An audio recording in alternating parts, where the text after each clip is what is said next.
আসসালামু আলাইকুম, শুভেচ্ছা ও আমন্ত্রণ চ্যানেল আই সংবাদে আপনাদের সাথে আছে আমি নবনীতা।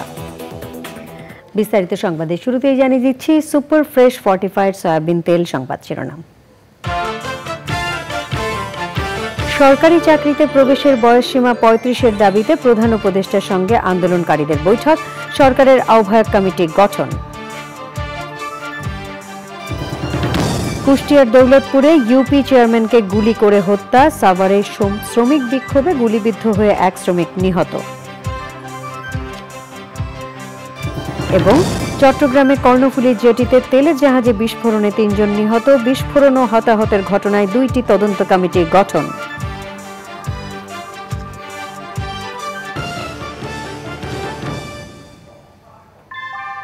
আমরা তৈরি করি বিশ্বমানের জার্মান প্রযুক্তির ভূমিকম্প সহনশীল থার্মেক্স রড, যা আপনার স্থাপনাকে নিরাপদ রাখে প্রজন্ম থেকে প্রজন্ম। সালাম স্টিল, মোস্ট ডিউরেবল স্টিল। সংবাদ শিরোনামগুলো জানাচ্ছিলাম। এখনকার সংবাদ আয়োজন একই সঙ্গে চ্যানেল আইয়ের ইউটিউব চ্যানেল এবং চ্যানেল আইয়ের ওটিটি প্ল্যাটফর্ম আই স্ক্রিনে লাইভ স্ট্রিমিং হচ্ছে। যাচ্ছে পুরো সংবাদে।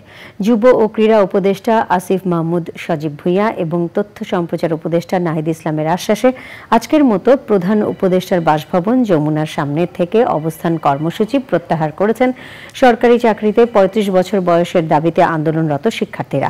তারা জানান, আগামীকাল চাকরিতে ৩৫ বছর করার দাবিতে জনপ্রশাসন সংস্কার কমিশনের প্রধানের সাথে আলোচনায় বসবেন আন্দোলনকারীদের একটি প্রতিনিধি দল। তবে যমুনার সামনে থেকে সরে গেলেও শাহবাগে অবস্থান নিয়েছেন শিক্ষার্থীরা।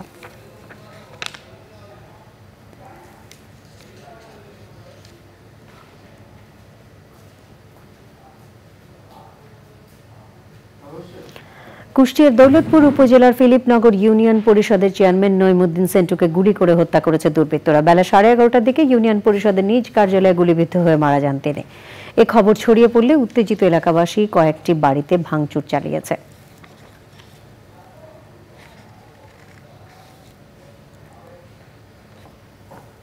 সাভারের আশুলিয়ার টঙ্গাবাড়িতে শ্রমিক বিক্ষোভ চলার সময় আইন শৃঙ্খলা রক্ষাকারী বাহিনীর সাথে সংঘর্ষ হয়েছে। সে সময় গুলিবিদ্ধ হয়ে এক শ্রমিক নিহত হয়েছেন। গুলিতে আহত হয়েছেন আরও 2 জন। নিহত শ্রমিকের নাম কাউসার হোসেন খান। তিনি টঙ্গাবাড়ি এলাকার ম্যাঙ্গোটেক্স লিমিটেডের সুইং অপারেটর। গুলিবিদ্ধ 2 শ্রমিকের নাম রাসেল মিয়া ও নয়ন।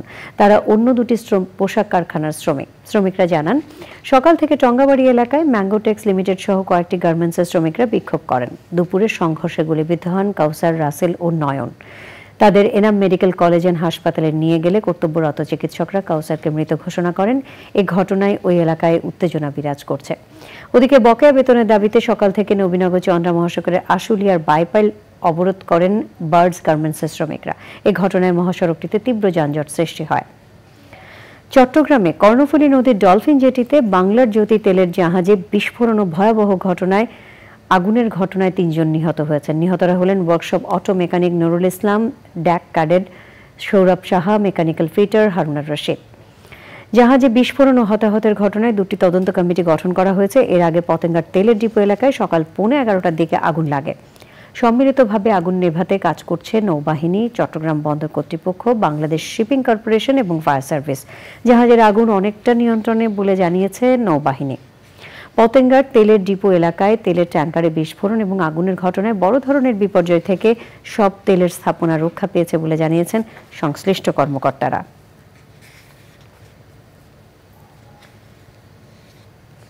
দ্রুত সংস্কার ও নির্বাচন করার দৃঢ় প্রত্যয় ব্যক্ত করেছেন অন্তর্বর্তী সরকারের প্রধান উপদেষ্টা প্রফেসর ডক্টর মোহাম্মদ ইউনূস। জাপানের সম্প্রচার মাধ্যম এনএইচকে ওয়ার্ল্ডের সাথে সাক্ষাৎকারে তিনি কথা জানান। জাতিসংঘের সাধারণ পরিষদে যোগ দিতে নিউ ইয়র্ক সফরের সময় এই সাক্ষাৎকারটি নেওয়া হয়।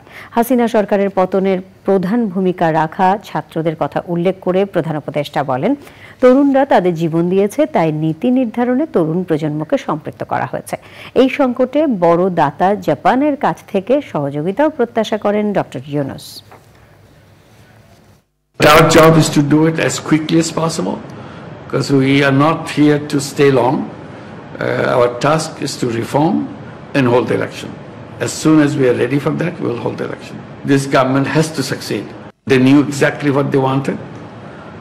Their imagination, their dreams were very elaborately told, explained. We thought their presence and their thoughts will be very important in policy making. We took them. এবার বাংলাদেশ ভারত টেস্ট সিরিজ।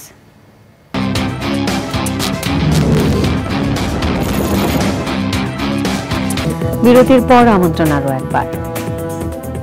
এবারে আমিন জুয়েলার্স আন্তর্জাতিক সংবাদ।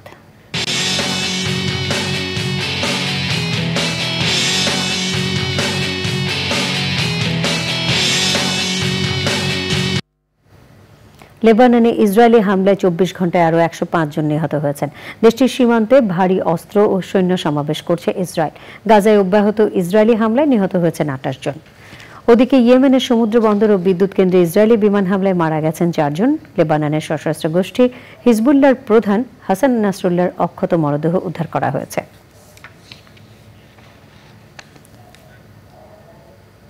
এবারে কৃষি সংবাদ।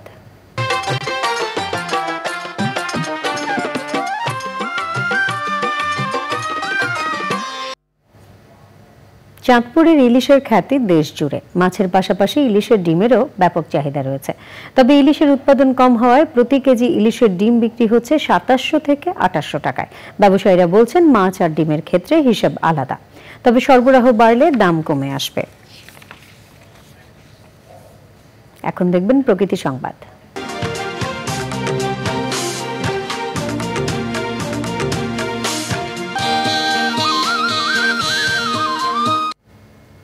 সুনামগঞ্জের ধোপাজান নদীতে অবৈধভাবে বালু উত্তোলন বন্ধের দাবিতে মানববন্ধন হয়েছে। আলফাত স্কোয়ারে বৈষম্য বিরোধী ছাত্র আন্দোলন ও জনতার ব্যানারে এই মানববন্ধন অনুষ্ঠিত হয়।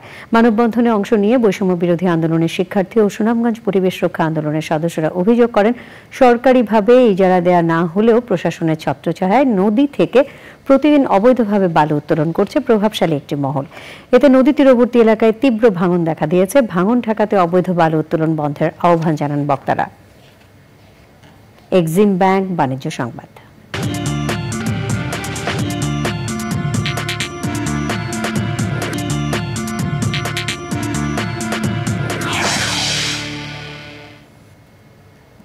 পুঁজিবাজারে সপ্তাহের দ্বিতীয় কার্যদিবসে লেনদেনে নিম্নমুখী প্রবণতা দেখা গেছে। আগের কার্যদিবসের চেয়ে ডিএসইএক্স সূচক 33 পয়েন্ট কমে 5624 পয়েন্টে দাঁড়িয়েছে। কমেছে বেশিরভাগ কোম্পানির শেয়ারের দাম।